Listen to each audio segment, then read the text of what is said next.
What is happening today is not just a minor dispute. It is a very large, dangerous transformation. A transformation that had been simmering for many years and has now erupted before your very eyes. The tension between Iran and Israel is reaching its peak.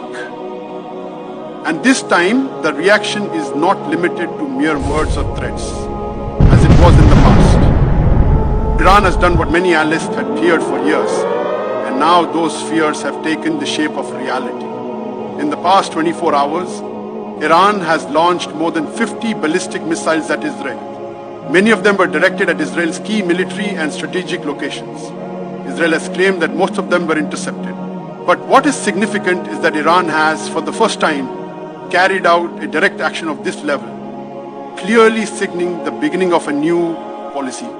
This attack is not just a response, it is a message. Through this storm of missiles and silence, Iran has told the world that it will no longer rely solely on resolutions and protests.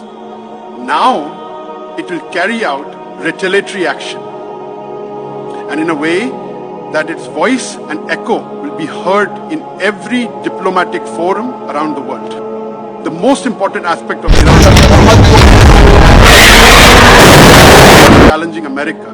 It has adopted a cautious diplomatic approach.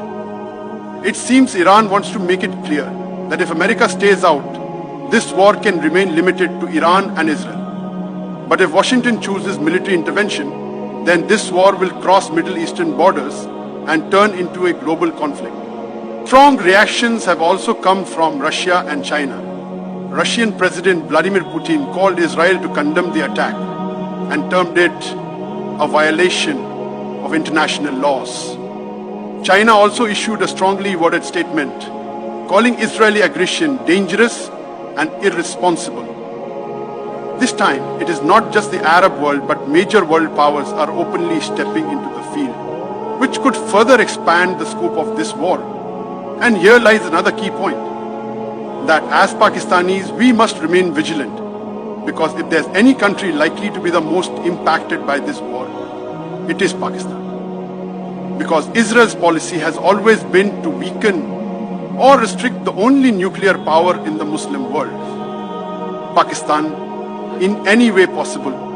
And the past alliance of Israeli intelligence agency Mossad and India's RAW stands as proof of how seriously these two countries are operating against Pakistan. At this moment, Israel and India are on the same page. What India is doing in Kashmir, Israel is doing in Gaza.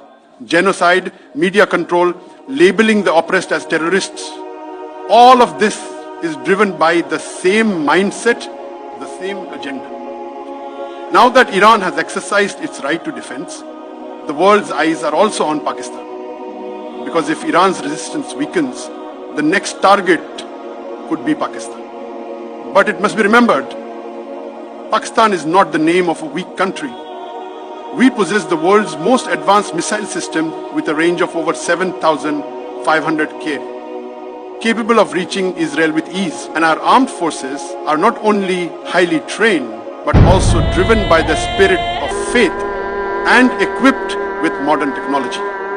We have always proven that if our sovereignty is challenged, we do not stay silent. In the current situation, one more reality is clear. This war is not only being fought on the battlefield, but also in the media, at diplomatic tables and within global narratives.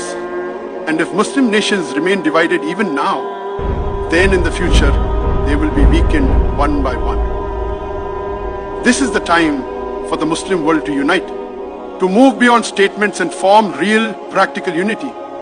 Pakistan must remain extremely alert. We must strengthen our diplomatic strategy. We must consider defense cooperation with Iran, and internationally we must raise our voice against Israel's growing influence and relations. Because this war is not just Iran's war. It is a war against an ideology. An ideology that wants to keep Muslims divided, weak, take control over their resources. If we remain silent today, then tomorrow this fire will be at our own door. Iran has taken the first step. And the world has seen that It doesn't just issue threats, it takes action. Now the decision lies with Pakistan, Turkey, Saudi Arabia and the entire Muslim world, whether they want to remain spectators or play the role in history. Time is very short, the challenge is great. But if we too wake up now, no power can bend us. The world is changing. We must change too. And while this war may seem distant, its echoes have reached our hearts. Now we must decide, will we only listen or will we respond as well? Long live Pakistan, long live Islam, long live the Pakistan Army.